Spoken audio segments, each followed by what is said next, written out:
हाँ देखो, hello students, ये कंटिन्यूटी का पहले इलस्ट्रेशन 3 देखो आप। F x is equal to क्या दे रखा है?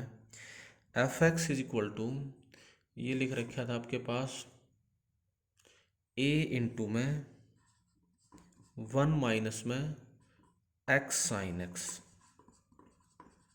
ठीक है, प्लस बी कोस एक्स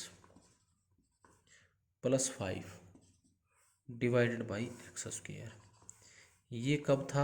जब एक्स है आपका लेस देन 0, ठीक है। जब x आपका इक्वल टू 0 है तो इसका आंसर दे रखा था आपको 3, और आपको दे रखा है 1 प्लस में c x plus d x cube by x square. इस सारे की पावर है आपकी 1 बाई एक्स, अगर x है ग्रेटर देन 0। तो आपसे कहा कि if f x is continuous, ये फंक्शन जो है कंटिन्यूस है, continuous at x is equal to 0, तो then find a b c d, ये वैल्यू फाइंड आउट करो। देखो इसमें लिमिट ही निकालनी है। अभी आपको कंटिन्यूस दे रखा है, तो बच्चों सबसे पहले तो क्या देखोगे, अगर ये कंटिन्यूस है तो इसकी लेफ्ट हैंड लिमिट और राइट हैंड लिमिट बराबर होनी चाहिए, ठीक है। और एफ ऑफ ए की इक्वल है, एफ ऑफ 0 के ऊपर 3 वैल्यू है। तो ज़रा इसकी लेफ्ट हैंड लिमिट निकालो। तो लेफ्ट हैंड लिमिट निकालोगे तो इसका मतलब क्या है, limit at x is equal to 0 पे लेफ्ट हैंड लिमिट निकालो। एक्स टेंड्स टू 0 नेगेटिव, ये लोगे आप ए इंटू में, अब मैं 1 माइनस में X sine X plus B cos X plus 5 by X square. देखो ये 0 बाई 0 फॉर्म की लिमिट होनी चाहिए, क्योंकि इसका आंसर तो 3 आएगा, इक्वल टू 3 आना चाहिए नहीं। Left hand limit is equal to F of 0 होना चाहिए, एफ ऑफ 0 का मतलब ये 3 के इक्वल होना चाहिए। तो बच्चों इस तरह की लिमिट को निकालने के दो तरीके हैं। तो एल हॉस्पिटल रूल लगाओगे आप, ठीक है ना। एल हॉस्पिटल रूल, या तो आप एल हॉस्पिटल रूल से सोल्व कर लो, ठीक है, आपको जो अच्छा लगे वो अप्लाई कर सकते हो एल हॉस्पिटल रूल में, लेकिन इसको 2 बार डिफ्रेंशिएट करना पड़ेगा, एक बार में नहीं बनेगा इसका काम, ठीक है ना। तो थोड़ा सा बड़ा पड़ेगा, या इसमें आप एक्सपेंशन लगा लीजिए, तो एक्सपेंशन मेरे ख्याल से ज़्यादा अच्छा रहेगा। या एल हॉस्पिटल रूल से सोल्व करो तो एल हॉस्पिटल रूल से सोल्व कर लो। देखो पहले मैं दोनों तरीके बता देता हूँ तुम। एल हॉस्पिटल रूल इसमें ऐसे लगता है, देखो नीचे तो 0 आ रहा है, ऊपर भी 0 होना चाहिए था, है ना।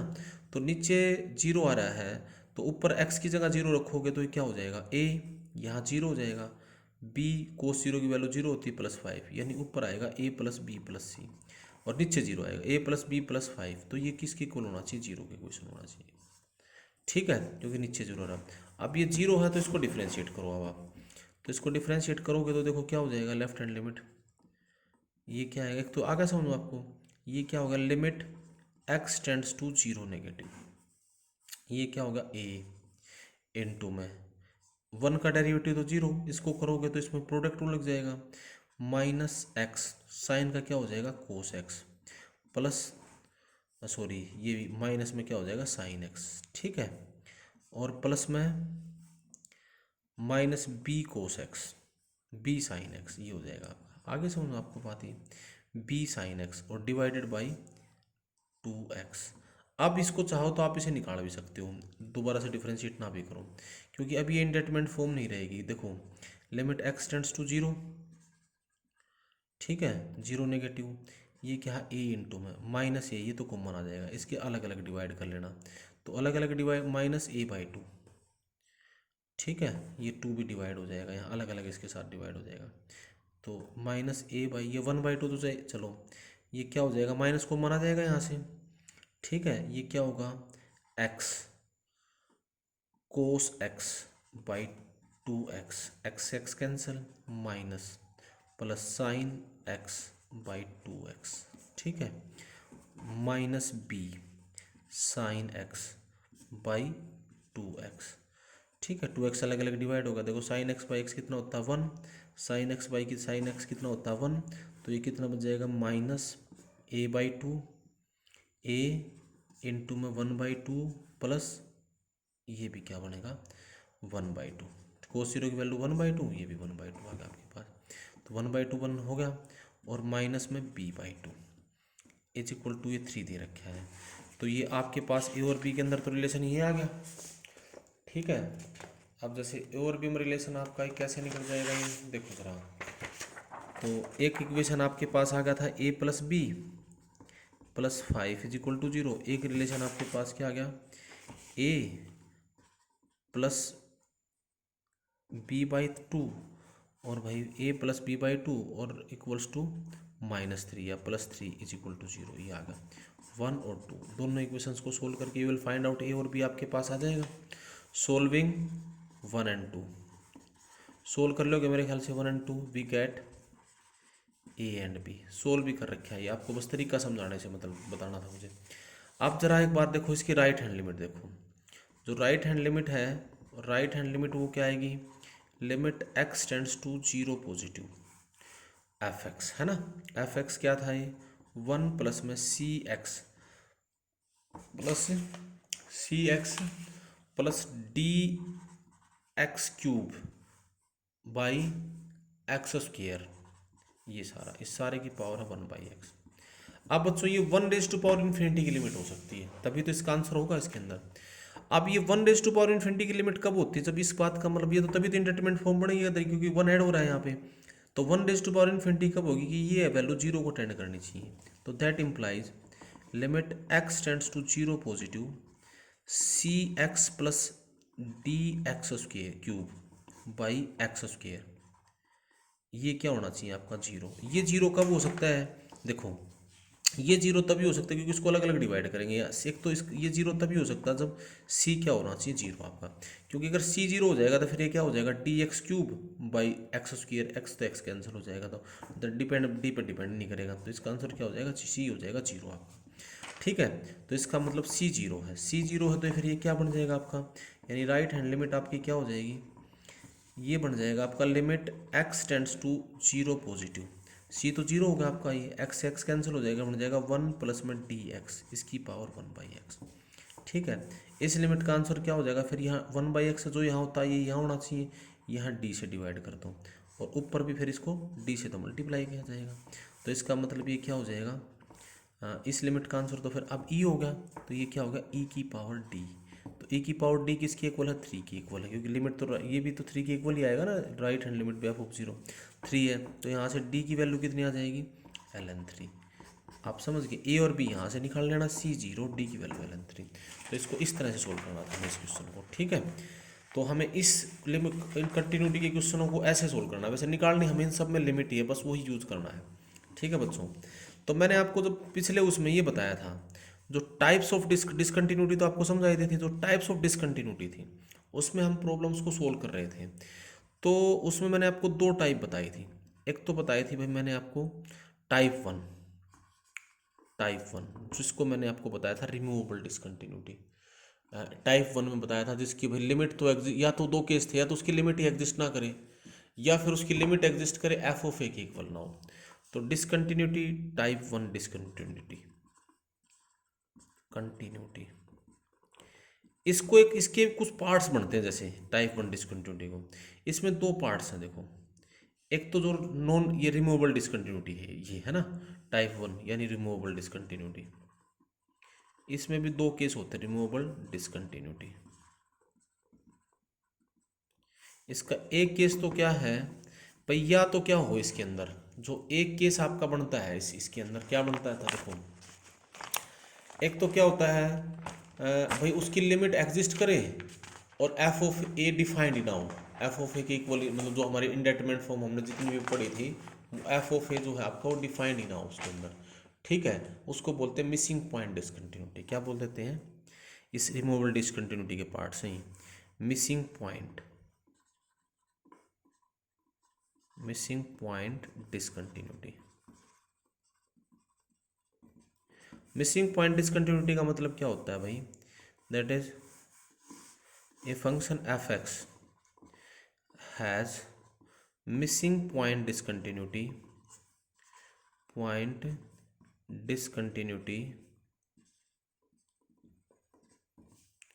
इफ इट हैज, हाँ तो देखो बच्चों मिसिंग पॉइंट डिसकंटिन्यूटी क्या है, F x has missing point discontinuity at x is equal to a if limit x tends to a exist f of x exist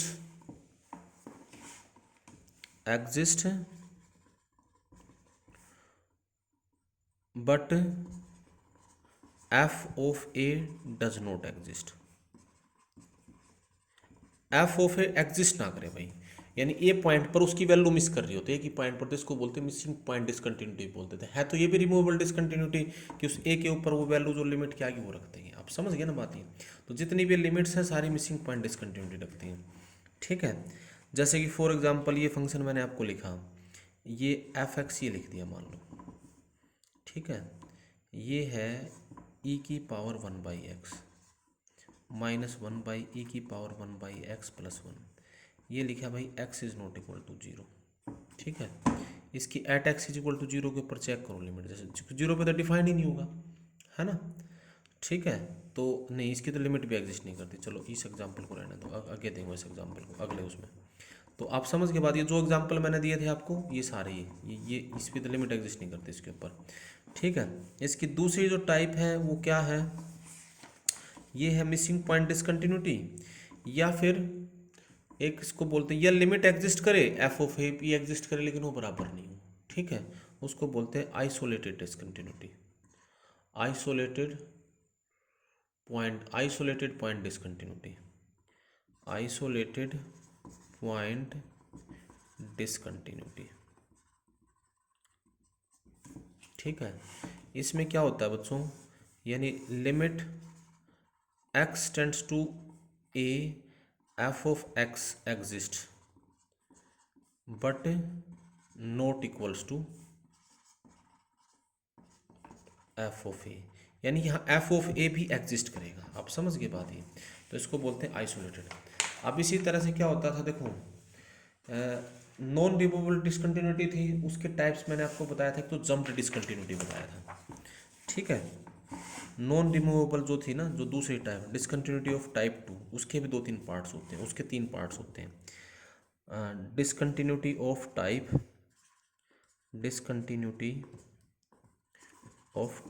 2, उसके 3 पार्ट्स होते हैं बच्चों। मैं जंप तो आपको बताया था, एक तो क्या है फाइनाइट टाइप ऑफ डिसकंटिन्यूटी, जिसको हम जंप्ड डिसकंटिन्यूटी बोलते थे, finite type of discontinuity continuity, इसको आप जंप्ड डिसकंटिन्यूटी भी बोल देते थे, जिसमें लेफ्ट हैंड लिमिट और राइट हैंड लिमिट दोनों फाइनाइटली एग्जिस्ट करें लेकिन बराबर नहीं हो। ठीक है, इसको हटाया नहीं जा सकता, तो ये तो जंप डिसकंटिन्यूटी भी थी। आगे आपको समझिए, दूसरा था infinite type of discontinuity, infinite type of discontinuity, यानी इसमें लेफ्ट लिमिट तो एग्जिस्ट नहीं, इसमें कम से कम एक लिमिट, या तो लेफ्ट हैंड लिमिट या राइट हैंड लिमिट इनफाइनाइट होगी, तो उसको इनफाइनाइट टाइप ऑफ डिसकंटिन्यूटी। और इसके अंदर जो तीसरा पार्ट था ए बी और c, oscillate type discontinuity, oscillatory type discontinuity, oscillatorily type discontinuity. जैसे कि फॉर एग्जांपल ये जो फंक्शन है, जैसे ये लिख दिया साइन 5/x, जैसे ये लिख दिया, ये जो फंक्शन है ये 0 के ऊपर at x is equal to 0 oscillating, क्योंकि 0 पे देखो ये साइन तो बाउंडेड फंक्शन है, -1 से 1 के बीच में वैल्यू लेके, लेकिन 0 के ऊपर ये ऑसिलेटिंग है, पता नहीं प्लस लेगा माइनस लेगा किस टाइप की, क्योंकि तो इन्फिनिटी को टेंड हो जाएगा ना, तो इस तरह के पॉइंट को बोलते हैं ऑसिलेटिंग डिसकंटिन्यूटी। ठीक है, तो ये डिसकंटिन्यूटी की टाइप्स थी बच्चों, आराम से आप चेक कर लोगे कौन कौन सी हैं। ये 2 तो नॉन उसके अंदर रिमूवेबल डिसकंटिन्यूटी में था, और 3 नॉन रिमूवेबल डिसकंटिन्यूटी टाइप 2। ठीक है, अब आपको जो है किसी भी पॉइंट पर डिसकंटिन्यूटी कंटिन्यूटी डिस्कशन करनी थी, तो अभी हमने डिस्कस किया था कंटिन्यूटी एट ए पॉइंट। ठीक है, अब हमें continuity at in an interval check करेंगे। ठीक है, अभी तो पॉइंट पर डिस्कशन थी, अब उस पॉइंट के नेबरहुड में डिस्कशन हो रही थी। अभी क्या है, continuity in an interval, continuity in interval a b, open interval a b ले रहा हूं पहले मैं। ये क्या है, इस ए बी में कोई फंक्शन कंटिन्यूस होगा ए बी में, अगर ए बी के बीच में हर पॉइंट के ऊपर वो फंक्शन कंटिन्यूस हो। A function f x is said to be continuous at in a b open interval a b if it is continuous at each point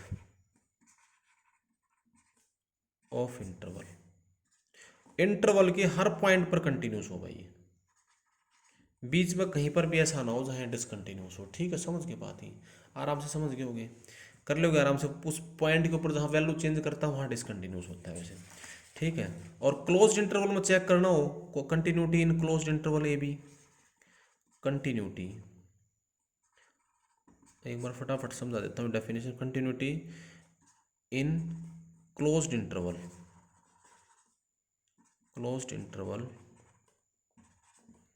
A b, किसी function की closed interval a b में continuity. A function f x is said to be, अब देखो इसमें ए और be include हो जाते हैं ना, said to be continuous in closed interval a b if it is, ये दो कंडीशंस को सेटिस्फाई करेगा बच्चों। देखो क्लोज्ड इंटरवल ए बी है इफ, एक तो ये है if it is continuous in open interval a b, बीच के तो हर पॉइंट पर कंटिन्यूस होना ही चाहिए। और ए पे जो है ना, क्योंकि ये ए से ग्रेटर देन ले रखा है, तो ए पे सिर्फ राइट कंटिन्यूस होना चाहिए और बी पे सिर्फ लेफ्ट कंटिन्यूस होना चाहिए। And f x is right continuous at x is equal to a and left continuous at x is equal to b. That is a के ऊपर लेफ्ट राइट कंटिन्यूस का मतलब ये है कि limit x tends to a positive f of x is equal to F of a होना चाहिए, है ना। And limit x tends to a b negative f of x is equal to F of b होना चाहिए। देखो क्योंकि हमारा यहाँ पर क्या था, a is less than equal to x is less than equal to b, है ना, तो ए के लेफ्ट में तो जाना ही नहीं, ए से बड़ा ए के राइट नेबरहुड में देखना और बी के लेफ्ट में देखना, यानी ओवरऑल ये बात होनी चाहिए। जैसे हमारा ये फंक्शन था f x is equal to f x greatest integer of x लिख लिया, तो ये लिख लिया 1 to 3/2, इस क्लोज्ड इंटरवल में ये कंटिन्यूस है। क्योंकि देखो 1 और 2 के बीच में हर जगह कंटिन्यूस है, 1 के राइट तो कंटिन्यूस है ना ये, क्योंकि 1 के राइट में देखोगे तो limit x tends to 1 positive greatest integer of x, इसका आंसर क्या आएगा, 1 से बड़ा होगा तो इसका आंसर तो 1 ही रहेगा, तो ये एफ ऑफ 1 ही होगा या नहीं होगा, 1 पे राइट कंटिन्यूस है बीच में हर जगह पर, तो ये इस इंटरवल में देखोगे तो ये कंटिन्यूस है। इवन तो अगर इसको ऐसे लिख दिया जाए ना, ये लिखा f x is equal to, ये लिख दिया 1 to 2 ओपन इंटरवल में ग्रेटेस्ट इंटीजर ऑफ एक्स, और इंटरवल लिख दिया 1 to 2 ओपन इंटरवल, यहाँ पर भी क्योंकि ये ओपन क्लोज लिख रखा होगा तो उसके अंदर भी ऐसे चेक करोगे, तो मेरे ख्याल से आप आराम से इन चीज़ों को देख लोगे बच्चों। ठीक है, वैसे देखो सारे ट्रिग्नोमेट्रिक फंक्शन, सारे इनवर्स ट्रिग्नोमेट्रिक फंक्शन जैसे हमने ग्राफ ड्रा करे थे, लॉगरिथम, एक्सपोनेंशियल, ये सारे फंक्शन अपनी अपनी डोमेन में कंटिन्यूस है, कोई भी अपने डोमेन में जैसे 10x है, 10x कहाँ डिसकंटिन्यूस होता है, जहाँ इसकी डोमेन नहीं होता, जैसे π/2 पे 3π/2 पे इस पे डिसकंटिन्यूस है। ठीक है, अपनी अपनी डोमेन में सारे फंक्शन कंटिन्यूस फंक्शन है, सारे एल्जेब्रिक फंक्शन जो हमने देखे हैं सारे इसमें। ठीक है, एक बात याद रखना बच्चों, कंटिन्यूस का सम हमेशा कंटिन्यूस होगा, डिफरेंस हमेशा कंटिन्यूस होगा, प्रोडक्ट हमेशा कंटिन्यूस होगा, और डिवीजन भी हमेशा कंटिन्यूस होगा जहाँ पर वो डिफाइंड होते हैं। ठीक है, कंपोजिशन भी कंटिन्यूस होगा, मेरे ख्याल से पर किताब में उसमें पढ़ लेना, लिखने की जरूरत नहीं होगी ये सारी, है। तो ये इस तरह से आपको कंटिन्यूटी पे काम करना है बच्चों, है ना। अब देखो इसकी कुछ अप्लीकेशंस है, मैंने आपको 11th क्लास में ही बताई थी। देखो एक जैसे ये जो रूट्स, इक्वेशन के रूट्स निकालने में हम इसका बड़ा यूज करते हैं, एक थ्योरम है इंटरमीडिएट थ्योरम, इंटरमीडिएट थ्योरम आप समझ गए होगे, यहाँ तक जितनी मैंने आपको बातें बताई आराम से चेक कर लोगे। इंटरमीडिएट थ्योरम, इलस्ट्रेशन और डू योर सेल्फ एलन वाले सारे सोल्व करके देख लेना। इंटरमीडिएट वैल्यू थ्योरम बच्चों, इंटरमीडिएट वैल्यू थ्योरम ये क्या कहती है, देखो ये थ्योरम क्या कहती है, अगर कोई function if a function if a function f x is continuous in closed interval a b, ठीक है,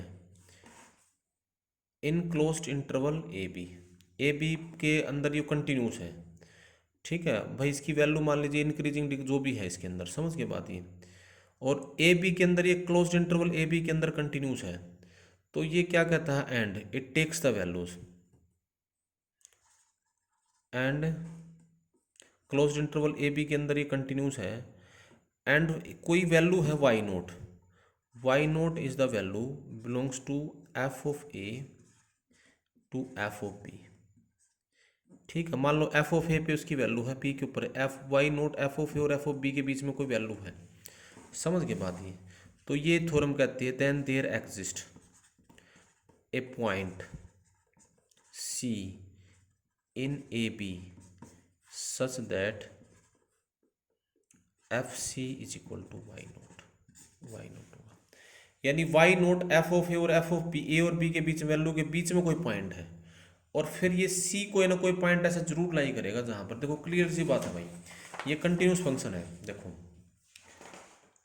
अब ये मान लो कोई फंक्शन का ग्राफ कंटिन्यूस है, ये जो ए और बी दे रखा है, देखो सीधी सी बात समझा देता हूँ आपको मैं, ये इंटरमीडिएट थ्योरम होती है भाई, देखो ये है, मान लो ये ए है ये बी है, फंक्शन का ग्राफ मान लो यहाँ से यहाँ कंटिन्यूस चला गया ए से बी के बीच में, ए पे वैल्यू ये है बी पे वैल्यू ये है, समझ के बात ये, मतलब ये बड़ी छोटी भी हो सकती है, कोई भी वैल्यू हो रही हो, चाहे ए और बी के बीच में है, तो इस ए और बी के बीच में कोई और पॉइंट वैल्यू है, मान लो ये वैल्यू आ गई, ये वैल्यू आई, कोई भी वैल्यू आ गई जो ए और बी के बीच में आई, ये आई, तो कोई ना कोई पॉइंट ऐसा जरूर होगा ना जिसके ऊपर इसी वाई नोट है, तो यहाँ सी ऐसा पॉइंट जरूर लाई करेगा जिसके ऊपर इसकी वैल्यू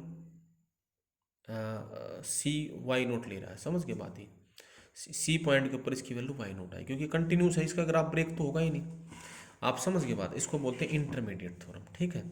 अब यहीं से देखो एक बात और बन जाती है आपकी, एक बात याद रखना हमेशा, देखो अब इसका यूज किस में करते हैं, देखो एक बात इसी पॉइंट से, अगर कोई फंक्शन का ग्राफ कंटिन्यूस है, इक्वेशंस को सोल्व करने में यूज करते हैं, अगर कोई फंक्शन कंटिन्यूस है, देखो if f x is continuous in closed interval a b and f of a into में f of b less than 0 है, तो then there exist at least one root in AB, one root of equation fx is equal to 0 lies in AB, बड़ा important root है भाई कि इसका एक root AB के बीच में पक्का लाई करेगा, आप समझ गए, देखो क्या, अगर कोई फंक्शन fx है वो कंटिन्यूस है ए और बी के बीच में, ठीक है, एफ ऑफ ए के ऊपर और एफ ऑफ बी के ऊपर वैल्यू ये नेगेटिव है, मतलब मल्टीप्लीकेशन, यानी एक वैल्यू पॉजिटिव एक नेगेटिव, तो कम से कम एक रूट इसके अंदर जरूर लाई करेगा, मतलब एक तो करेगा, हो सकता है 3 भी कर जाए, 5 मैंने पहले भी आपको बताया, देखो ये ए पॉइंट है ये बी पॉइंट है भाई, मान ले ए पे वैल्यू पॉजिटिव है बी पे वैल्यू नेगेटिव नीचे आ रहा है, तो भाई उसको ग्राफ कंटिन्यूस है तो उसको यहाँ से ही आने में इस एक्स एक्सिस को क्रॉस करना पड़ेगा ना भाई, ये इसकी सबसे पॉसिबल ये है, तो इसका एक रूट लाई करा, या ये भी हो सकता है कि जी आप ये भी कह सकते हो कि सर ऐसे भी हो सकता है, जैसे ये ए है ये बी है, ये यहाँ ये वैल्यू, ये ऐसे भी हो सकता है, ठीक है, तो ये इसके कितने रूट्स हो गए, 3 रूट्स हो गए, तो मतलब इस केस में number of roots odd roots हो गए, समझ गया बात ये, तो ये बनता है सारा इसके अंदर में बच्चों, इसको बोलते हैं, समझ गया, आप कर लोगे आराम से ही। अब इसका यूज करते हैं इक्वेशंस को रूट्स निकालने में, जैसे देखो मैंने आपको बताया था ये बड़ा इंपॉर्टेंट सा क्वेश्चन है, जैसे आपसे कोई पूछ ले number of roots of equation, ये इक्वेशन लिख दिया 1 + x² is equal to 2⁻x।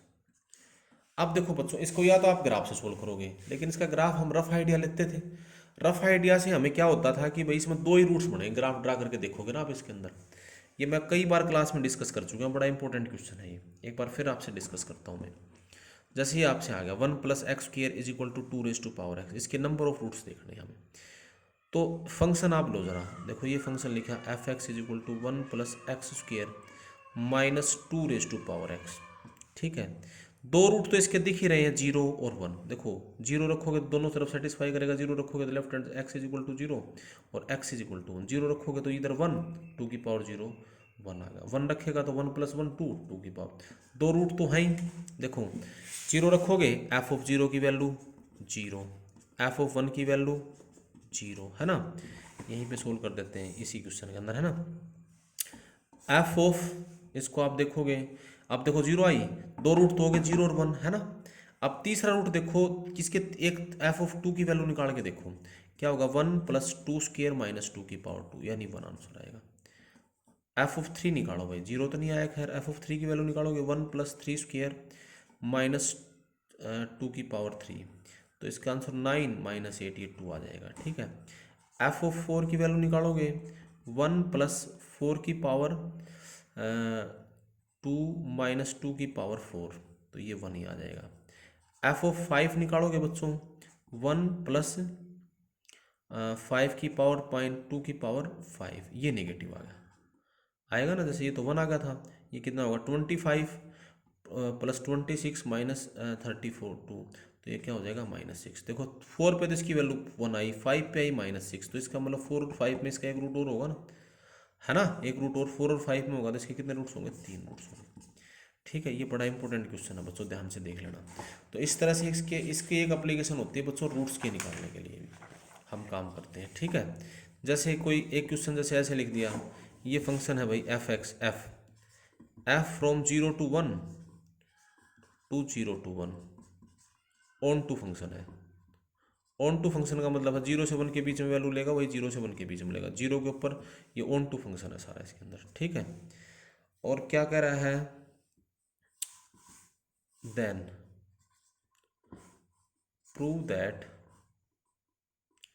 f(x) is equal to x has at least 1 root, illustration भी है आपके इसमें, इन ए 0 to 1, 0 to 1 में इसका एक रूट है। तो इसमें कंटिन्यूटी का कैसे यूज करेंगे, और साथ में ये भी कहा भाई f(x) is continuous function, onto f(x) is continuous, ये कंटिन्यूस फंक्शन है। तो ये आपको प्रूफ करना है। तो इसको कैसे प्रूफ करोगे, इसको जैसे प्रूफ करने के लिए आप क्या करोगे, आप एक फंक्शन लो g(x), ठीक है, g(x) आप ले लो f(x) माइनस में x। तो एक तरह से आपको f(x) minus x is equal to 0 के रूट्स देखने हैं। g(x) कंटिन्यूस है, x हर जगह कंटिन्यूस होता है, तो इनका ये भी कंटिन्यूस होगा हर जगह पे, है ना। आप जरा बताओ जरा, g ऑफ 0 की वैल्यू कितनी होगी, f ऑफ 0 माइनस में 0, ठीक है। तो इसका आंसर क्या हो जाएगा, f ऑफ 0, ठीक है। ये तो 0 है ही, अच्छा 0 से इसके अंदर है, तो इसकी मतलब ये जो है f ऑफ 0 टू, ये ओपन इंटरवल लगा लेना इसको, ठीक है। ये इसके अंदर तो ये पॉजिटिव आएगा, f ऑफ 0 की वैल्यू तो 0 से बड़ी दे रखी है इसके अंदर, है ना। g ऑफ 1 निकाल के देखोगे, ये कितना हो जाएगा, f ऑफ 1 माइनस 1। अब f ऑफ 1 रखोगे तो 1 में इसकी ज़्यादा से ज़्यादा वैल्यू 1 होगी या नहीं होगी, इसको भी ओपन इंटरवल में रख लेना, ये क्लोज इंटरवल, ये ओपन इंटरवल रख लेना, ठीक है। ज़्यादा से ज़्यादा वैल्यू इसकी 1 होगी ना, ज़्यादा से ज़्यादा है तो इसकी वैल्यू 1 होगी, तो 1 ज़्यादा से ज़्यादा हो सके, अगर -1 है तो ये ऑब्वियसली क्या हो गया, नेगेटिव होगा या नहीं होगा, <0 तो 0 के ऊपर इसकी वैल्यू पॉजिटिव, 1 के ऊपर इसकी वैल्यू नेगेटिव, तो इसका मतलब therefore g(x) is equal to 0 has at least 1 root in 0 to 1, ये इसके बीच में एक रूट पक्का लाया करेगा। इस तरह से आप इसको प्रूव कर सकते हो। तो ये कुछ इसकी एप्लीकेशन से इक्वेशंस को सोल्व करने के अंदर भी बच्चों, तो आप इसको कंटिन्यूटी को सोल्व कर लेना, अब इसकी एक्सरसाइज पूरी सोल्व कर लेना, ओके।